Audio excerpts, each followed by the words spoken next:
жалган маалымат таратуу боюнча мыйзам долбоорду сунуштап атасыз. Айыппул 20 000 сом жарандарга, юридикалык жактарга 65 000 сом.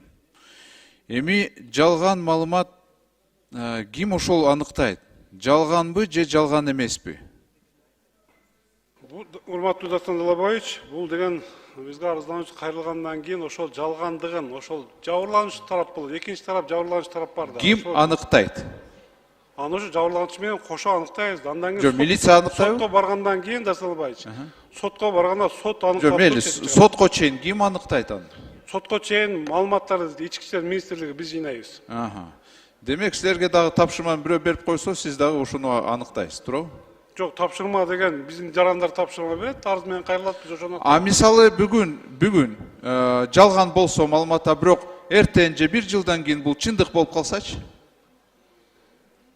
Анда сотко кайрылган деген кайрадан карап чыгабыз. Сиз анда жооп бересизби? Милиция жооп береби анда? О, чечим чыгарган адам ал боюнча жооп. Жок, милиция жооп береби? Ана ушундай айыппул салса бүгүн, анан 1 жылдан кийин бул маалымат чындык болуп калса? Чындык болуп калса, ошо чечим чыгарган биздин кызматкер жоопко тартылат. Ооба. Тартылабы? Жооп берет. Мен себеби эмнеге сурап атам да?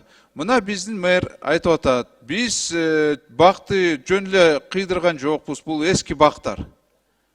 Мейли кыйдырды. Анан жол кенети боюнча жок эметпейбиз деген бул жерде комитеттерде. Бирок тескерисинче болуп калды. Бул кандайча жалган маалыматпы? Башталышында жалган маалымат болчу. Ал боюнча деген ошо абалга карата. Жок, мындай да. Анан кийинкиси мисалы асман шар курулат. Бул жалган маалыматпы? Мүмкүн бүгүн жалган катары көрүнөт. Бирок 30 жылдан кийин мүмкүн бул чындык болуп калат. Казино боюнча мисалы 1 миллиард сом түшөт бюджетке деген араң эле 100 миллион сом эле түштү да. Бул жалган маалыматты ким жооп берет ошо негизи?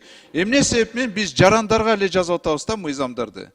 Жаран жооп берет, чиновник жооп бербеш керек. Министр энергетика айтып атат, кышында смог болбойт дейт. Болбойт. Бирок смогту бүт баары эле сезишти да. Ким жооп берет? Вот мыйзам боюнча жооп береби ал анда? Урматтуу Дастан Далабаевич, аларды жалган, азыркы кезде жалган деп айтууга ал туура эмес.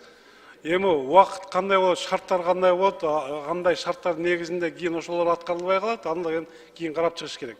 Эгерде сиз конкреттүү бир фактыларды айтсаңыз, ошол факт могул жалган болуп калды деген фактыларды айтсаңыз, ошого карата биз деген текшерип чыгалы. Рахмат.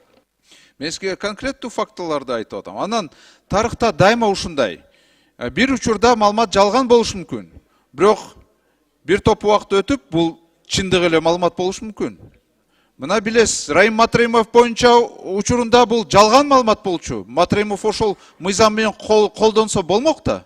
Бирок азыр биз көрүп атабыз го, чындык эле болуп калды. Коррупционер.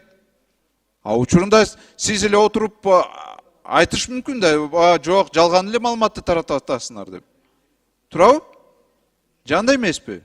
Бийлик алмашылды, уже чындык болуп калды. Дастан Далабаевич, аны деген убакыт көргөзөт, убакытты көргөзүүнү караша, эмне себептен азыркы кездеги маалымат кийин такталбай калды, аны деген убагында убакыт өткөчөктө бир топ эле элге силер штрафты саласыңар да, ошол жаман да. Дастан Далабаевич, биз жөн эле штраф салбайбыз. Биздин элдин, биздин жарандар кайрылгандан кийин гана биз объектив карап чыгып туруп анан сот деген чечим кабыл алат бул боюнча. Жок, анда давайте жазайлы, чиновниктер жазбасын. Чиновниктер эле жазат да силерге. Сиз кайрылсаңыз карап чыгабыз. Мен мисалга айтып атпайм, могу урматтуу депутат, сизден сөтүңүздөрдү коюп алып деген жалган маалыматтар таратып атат. Ошол жарандарга биз деген чара көрүшүбүз керек да. Биздин жарандардын укугу бузулат бул жерде азырча. Ошолордун алдын алып, ошолорго деген мындай факттар болбосун, жасаган адамдарды жоопко тартуу максатында ушу мыйзам долбоор келип атат. Рахмат. Жок, мен силерге бир кеңешти берейин да. Сиз биринчиден фабрика тролли ошолорду жокко чыгарсаңыз, фейк аккаунттарды, мына керек болсо бир жерде фабрика троллер отурушат да. Жалган маалыматты таратып. Ошолорду жокко тартпайсыңарбы? Анан уже жарандар